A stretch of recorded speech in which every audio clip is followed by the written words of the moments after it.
ఖురాన్గా, ఒక భగవద్గీతగా, ఒక బైబిల్గా భావించి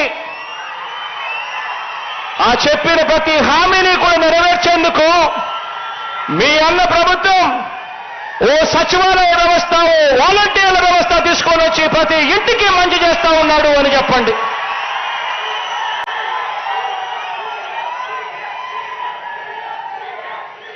ప్రతి ఇంటికి వెళ్ళి చెప్పండి.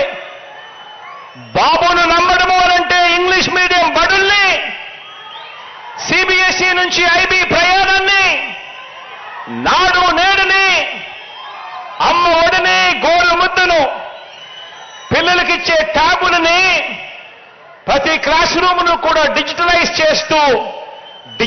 చేస్తూ ఐఎఫ్పి ప్యానెల్స్ పెడతా ఉన్నా మన స్కూళ్ళని, మన క్లాస్ రూములను వీటి అన్నింటికీ కూడా రద్దు చెబుతూ చంద్రబాబు నాయుడు గారికి ఓటేయడము అనంటే మన పిల్లల బంగారు భవిష్యత్తును మనమే తాకట్టు పెట్టడము అని చెప్పి ప్రతి ఇంటికి వెళ్ళి చెప్పండి. ఏ ఒక్క రైతైనా కూడా బాబు వాగ్దానాన్ని నమ్మడము అనంటే 2014లో మాదిరిగా మరోసారి తాము నిలువులా మునగడానికి సిద్ధం కావటమే అని చెప్పి ప్రతి రైతన్నకు వెళ్ళి చెప్పండి. ప్రతి అక్క చెల్లెమ్మకు వెళ్ళి చెప్పండి. ఏ ఒక్క అక్క చెల్లెమ్మైనా బాబు మాటను నమ్మటము అనంటే పూర్తిగా పొదుపు సంఘాల రుణాలన్నీ కూడా మాఫీ చేస్తానని, ఏడాదికి 12 గ్యాస్ సిలిండర్లు సబ్సిడీ మీద ఇస్తానని తాను చెప్పి 2014 ఎన్నికల తర్వాత నిలువున దగా చేసిన బాబును మళ్ళీ ఎవరైనా నమ్మవచ్చా అని చెప్పి ప్రతి అక్క చెల్లెమ్మను వెళ్ళి అడగండి. బాబుకు ఓటు వేయటము అంటే ఇంటింటికి వచ్చి సేవలు అందిస్తున్న వాలంటీర్ వ్యవస్థ మాకిక వద్దు, జన్మభూమి కమిటీలు మళ్ళీ రావాలి అని ఓటు వేయడమే అని చెప్పి ప్రతి ఇంటికి వెళ్ళి చెప్పండి. చంద్రబాబుకు ఓటు వేయడము అనంటే 5 ఏళ్ల క్రితం వదిలించుకున్న చంద్రముఖిని మళ్ళీ వారి ఇంట్లోకి తీసుకొని రావడమే అని చెప్పి ప్రతి ఇంటికి వెళ్ళి చెప్పండి.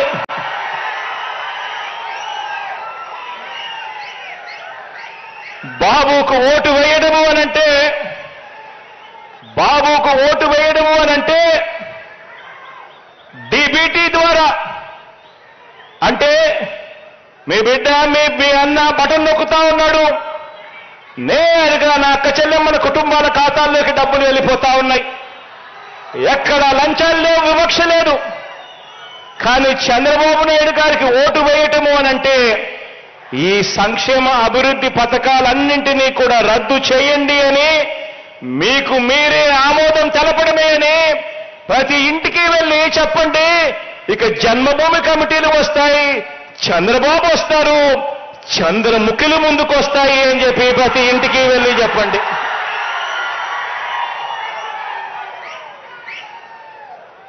ఆ వాలంటీర్ చెల్లెమ్మలంతా కూడా కొమ్ము బిగించి ఈ పేదల వ్యతిరేకల మీద, ఈ పెత్తందారుల మీద, మోసగాళ్ల మీద, ఎల్లో మీడియా అసత్య ప్రచారాల మీద యుద్ధానికి సిద్ధమే అని చెప్పి ప్రతి చెల్లెమ్మ కూడా చెప్పండి.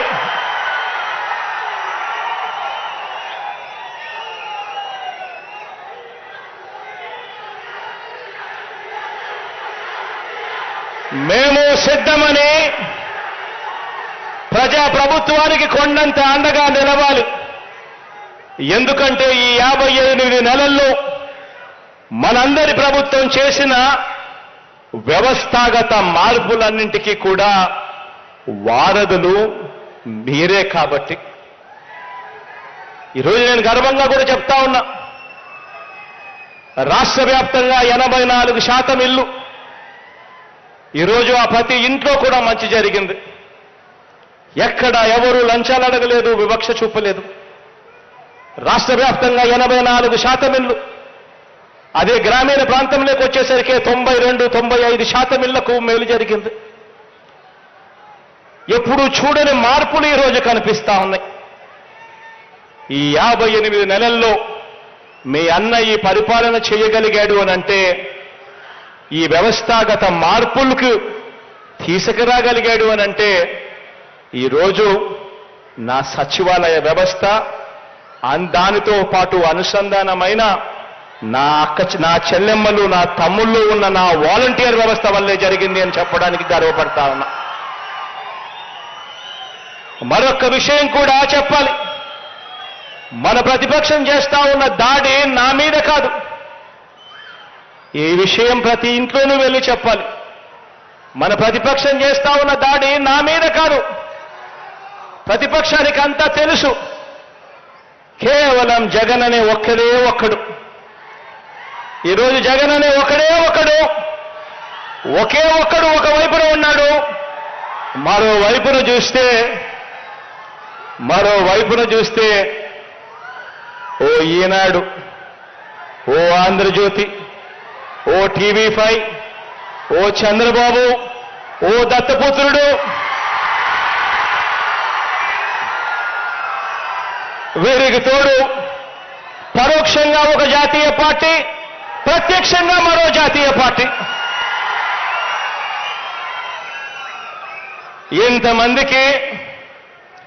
ఇంతమంది యుద్ధం చేస్తా ఉన్నది కేవలం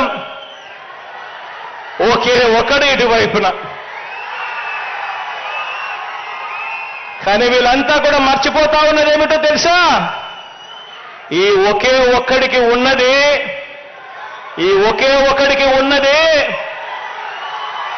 ఎంత పెద్ద సైన్యం ఉంది అని చెప్పి వీళ్ళంతా కూడా మర్చిపోతా ఉన్నారు. పైన దేవుడి దయను మీ బిడ్డ నమ్ముకుంటాడు. మంచి చేసిన ఆ ప్రతి ఇంటిని నమ్ముకుంటాడు. మీ బిడ్డ గర్వంగా కూడా చెప్పగలుగుతాడు. మీ అన్న గర్వంగా కూడా చెప్పగలుగుతాడు. ఈరోజు కళ్ళల్లో కళ్ళు పెట్టి చూసి మరీ చెప్పగలుగుతాడు. మీ ఇంట్లో మంచి జరిగి ఉంటే మీ బిడ్డకు మీరే సైనికులుగా ముందుకు రండి అని చెప్పి మీ బిడ్డ పిలుపునివ్వగలుగుతాడు. ఈ చిత్తశుద్ధి, ఈ నిబద్ధత ఈ రాజకీయ చరిత్రలో ఏ ఒక్క రాజకీయ నాయకుడికైనా ఉందా? చెప్పగలడా? ఇలా నేను అడుగుతా ఉన్నాను. వారి దాడి ఇంటింటికి అందుతా ఉన్న సంక్షేమం మీద దాడి. ఇక్కడే ప్రతి ఒక్క పేద కుటుంబానికి, ప్రతి ఒక్క వాలంటీర్కి ఒక్క విషయం నా గుండె లోతుల్లో నుంచి చెప్తా ఉన్నా. మనం ఈ 58 నెలల్లో ఏ ప్రభుత్వము చేయనంతగా ప్రతి పేద కుటుంబానికి మంచి చేశాం. మనం మాత్రమే మేనిఫెస్టో అనే దానికి ఒక విశ్వసనీయత తీసుకొచ్చాం. మనం మాత్రమే మేనిఫెస్టోను ఒక బైబిల్గా భావించి, ఒక ఖురాన్గా భావించి, ఒక భగవద్గీతగా భావించి ఏకంగా 99% హామీలను అమలు చేసి ఆ మేనిఫెస్టో తీసుకొని పోయి ప్రజల ఇంటికి వెళ్ళి ఆ అక్క చెల్లెమ్మలకు, ఆ అన్నదమ్ములకు, ఆ అవ్వాతాతలకు, ఆ రైతన్నలకు ఆ మేనిఫెస్టో చూపించి మీరే చూడండి, మీరే టిక్కు పెట్టండి.